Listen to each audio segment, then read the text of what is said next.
Assalamualaikum warahmatullahi wabarakatuh. Salam sehat, salam sejahtera untuk kita semua. Perkenalkan, nama saya Ibu Dewi. Di sini saya ingin memberikan penjelasan tentang peluang kerja di dunia penerbangan.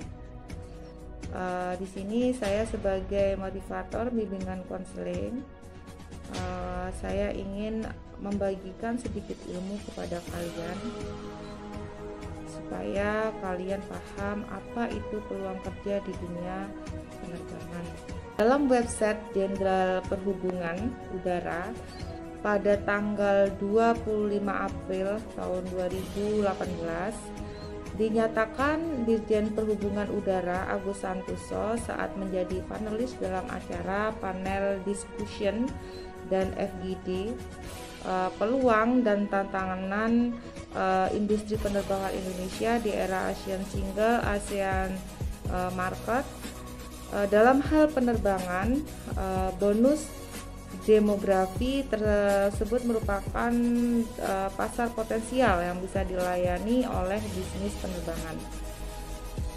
Karena di zaman now ini anak-anak remaja dan anak-anak dewasa itu mempunyai kebutuhan mendesak, yaitu traveling, dan di traveling ini mereka sangat membutuhkan tentang transportasi, termasuk transportasi udara.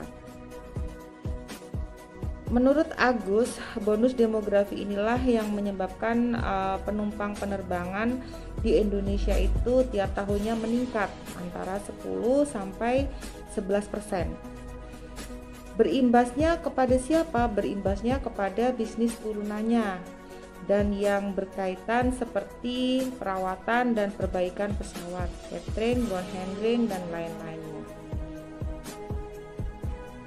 Di dalam penerbangan itu banyak sekali peluang-peluang untuk dimanfaatkan oleh kalian semua, yaitu diantaranya data menunjukkan perkembangan industri penerbangan mengalami kenaikan setiap tahunnya.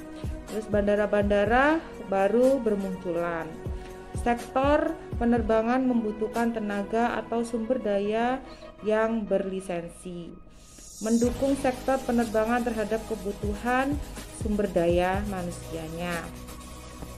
Dan banyak sekali yang termasuknya yaitu mengembangkan karir pemuda-pemudi yang ingin menjadi bagian dari penerbangan. Yang selanjutnya yaitu program-program karir. Itu program karir itu banyak sekali, di antaranya yaitu pramugara ataupun pramugari. Pramugara ataupun pramugari itu adalah seseorang yang bertugas melayani penumpang di pesawat dan menjaga keselamatan saat penerbangan berlangsung. Tugas dari seorang pramugari atau pramugara itu perlu kita ketahui, seorang pramugara atau pramugari bertanggung jawab terhadap kenyamanan dan keselamatan penumpang selama penerbangan. Pramugara ataupun pramugari bekerja sama dengan para kru maskapai penerbangan, termasuk sang kapten ya, untuk memastikan bahwa penerbangan berjalan semulus mungkin. Pramugari ataupun pramugara menghabiskan banyak waktu untuk mereka memenuhi kebutuhan penumpang. Yang kedua yaitu airline staff atau ground handling. Airline staff atau ground handling itu karyawan maskapai penerbangan yang membawa penumpang baik sebelum terbang dan setelah terbang atau di kantor maskapai penerbangan.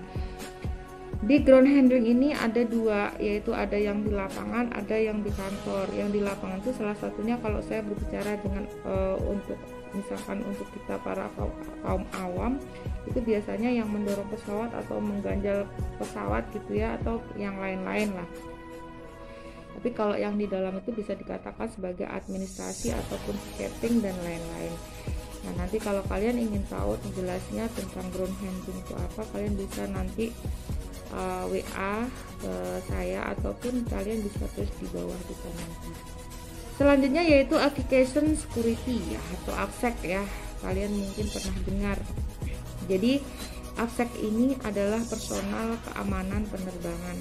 yang telah atau wajib memiliki lisensi atau surat tanda kecakapan petugas atau SKTP yang diberi tugas dan tanggung jawab di bidang keamanan penerbangan.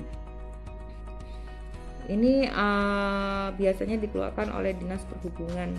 Jadi memang wajib ya untuk lisensi itu biasanya kalian dapatkan, ada yang lisensi kita dapatkan melalui gratis ataupun yang membayar gitu ya. Kalau membayar itu biasanya di lembaga-lembaga tertentu. Jadi kalian nanti kalau misalkan mau tanya tentang AFSEC juga silakan kalian juga bisa bertanya kepada saya nanti melalui WA atau nanti di komen di bawah.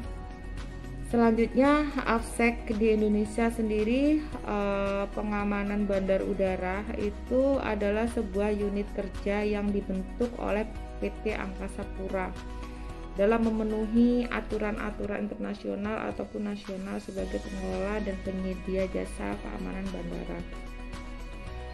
Jadi kalau di luar itu namanya security gitu ya, tapi kalau di bandara itu namanya AFSEC.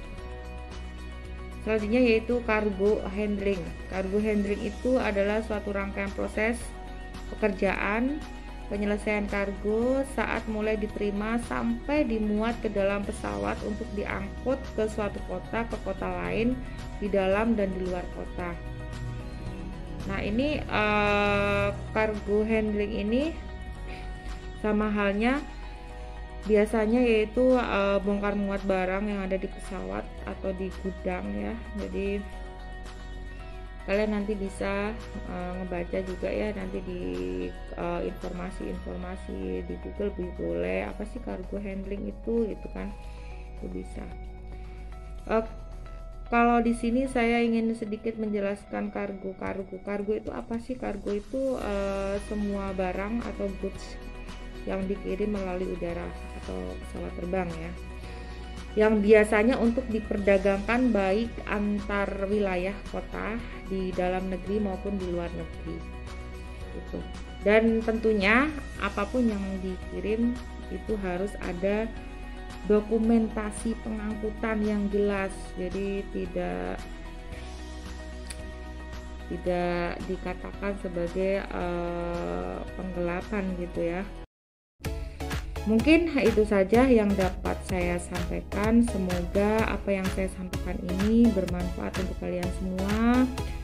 Dan bila ada sesuatu yang belum jelas, tolong kalian ditulis di komentar di bawah ini atau bisa menghubungi saya lewat WA. Mungkin kalau saya tahu pasti akan saya jawab. Jadi di sini kalian harus selalu sehat, selalu semangat. Jangan lupa persiapkan diri Anda dari sekarang. Jangan sampai kalian menunda-nunda suatu perencanaan. Karena apa? Karena kesuksesan itu ada di tangan kalian masing-masing. Dan saya akhiri, wabillahi taufiq wal hidayah, wassalamualaikum warahmatullahi wabarakatuh. Dan satu pesan saya, jangan lupa selalu melakukan protokol yang ada. Jangan lupa cuci tangan, jangan lupa kebersihan selalu dijaga, jaga jarak, selalu pakai masker ya. Mungkin itu saja dari saya. Salam sehat, salam sejahtera.